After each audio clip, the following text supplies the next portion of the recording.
l'échange, l'échange entre les générations.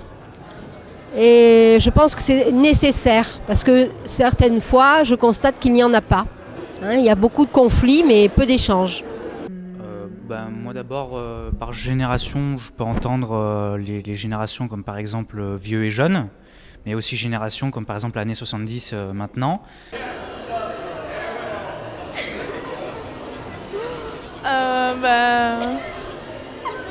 Toutes les générations. Voilà, toutes les générations. Alors pour moi, c'est toutes les générations confondues, tous les âges et tout, enfin voilà. Dans quel domaine tu penses que ça pourrait être utile de créer du lien intergénérationnel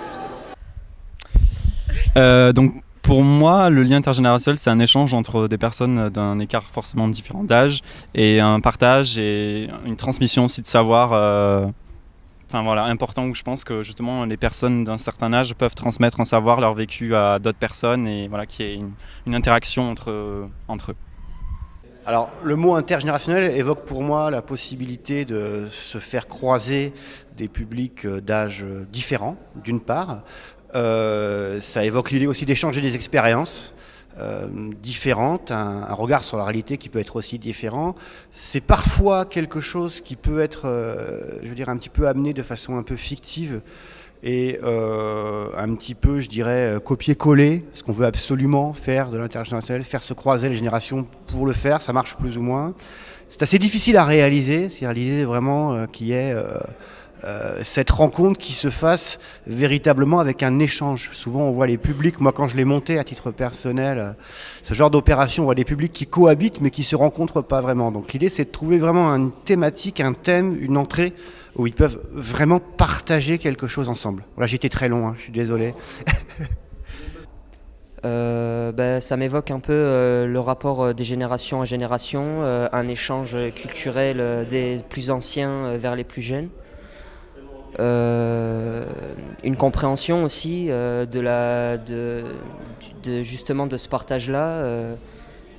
Ça permet de préserver un rapport humain, de respect aussi par rapport à ceux qui sont passés avant nous et qui ont fait des choses pour nous permettre de continuer à avancer. Et puis, je pense que c'est très important.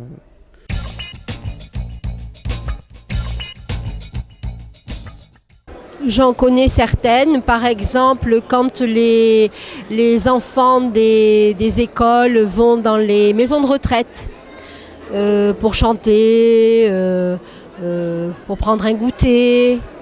Oui, ça se fait, c'est toujours très apprécié par les personnes âgées parce qu'elles ne voient plus d'enfants. Elles ont en face d'elles que des gens du même âge. Et voilà, c'est important même si ça les fatigue, de voir des enfants. Alors, je ne connais pas vraiment de choses, mais après, je peux supposer que au niveau du cinéma, par exemple, il y a certains nouveaux réalisateurs qui se basent sur les anciens. J'ai jamais entendu parler. Non. Par exemple, ma mère ici présente.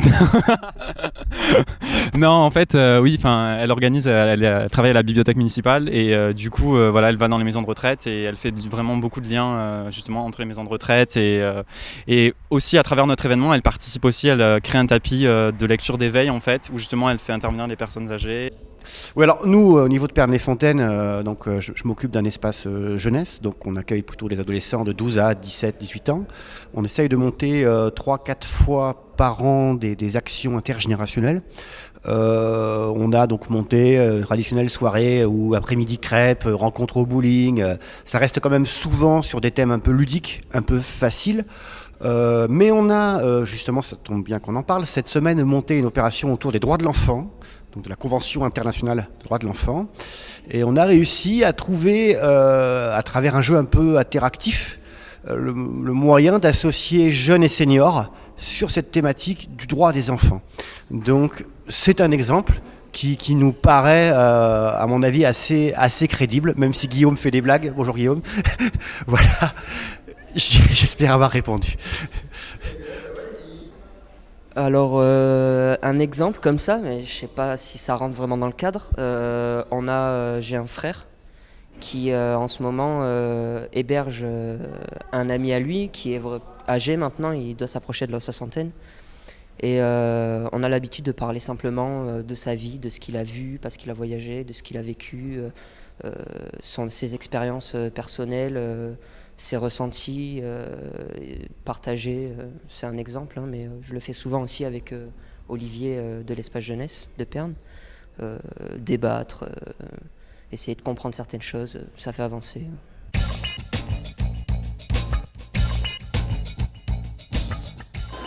Dans tous les domaines. Je pense qu'il faut qu'il y ait, comme dans la vie, toutes les tranches d'âge qui soient représentées. Voilà, c'est dommage qu'on écoute que les très jeunes ou que les moins jeunes. Donc tout le monde a sa place, hein, et c'est comme ça que les jeunes vont se construire et que les vieux vont rester jeunes. Eh bien, ça pourrait être pour tout. Car vraiment pour tout, qui touche à tout, comme par exemple le menuisier qui enseigne à l'apprenti, comme le cinéaste qui apprend au nouveau réalisateur, ça s'applique absolument à tout. Il n'y a pas d'exception à la règle. On est obligé d'utiliser de quelque part quelque chose d'ancien pour faire du nouveau. Comme les Restos du Cœur, des trucs comme ça, des associations comme ça, et sinon je sais pas. Dans le respect. Pour le respect, ouais, dans l'éducation, dans...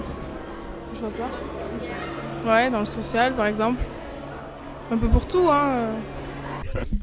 Non, peut-être. Enfin, je pense qu'à travers des événements, c'est important que justement ces personnes se rendent compte, qu'il y ait justement ce lien intergénérationnel. Je pense que lors d'événements, en fait, c'est bien qu'il y ait cette confrontation et cet échange. Et voilà. Je pense que il faut réussir à toucher tout le monde et justement réussir à travers les événements, essayer d'avoir cette confrontation et je sais pas, pour toucher tout le monde. Je sais pas.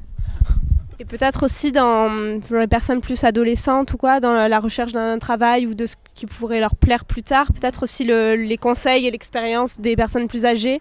Ça peut être intéressant aussi quand on se cherche un peu au milieu de l'adolescence. On sait pas forcément quoi faire, Je crois qu'on le voit actuellement avec la question notamment de l'emploi, où des seniors sont de plus en plus sollicités pour apporter leur contribution justement à la formation des jeunes. Hein. On voit qu'il y a eu des mesures qui ont été prises pour que justement des seniors dans l'entreprise soient un petit peu des relais de formation. On voit aussi à travers des expériences comme les RIL, tout ce qui est réseau d'initiative à l'emploi, où on a effectivement des seniors, anciens chefs d'entreprise qui apportent aussi leur expérience pour aider les jeunes à monter des boîtes.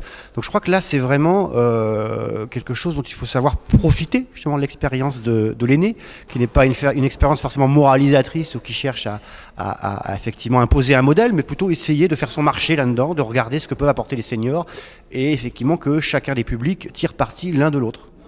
Je dirais comme ça, peut-être à l'école. Alors peut-être que ça y est déjà, mais j'ai pas vraiment eu l'impression moi dans ma scolarité de le voir ou de le pratiquer. Peut-être aussi dans ces plateformes-là d'échange de jeunes, de projets, les espaces jeunesse, les forums de l'emploi aussi, parce que histoire d'apprendre un peu certaines choses sur comment se passait l'emploi avant, peut-être pour que ça fonctionne mieux maintenant. C'est des exemples, hein, mais voilà, tout simplement, ce genre de lieu-là où on échange des choses et où on partage des avis, voilà.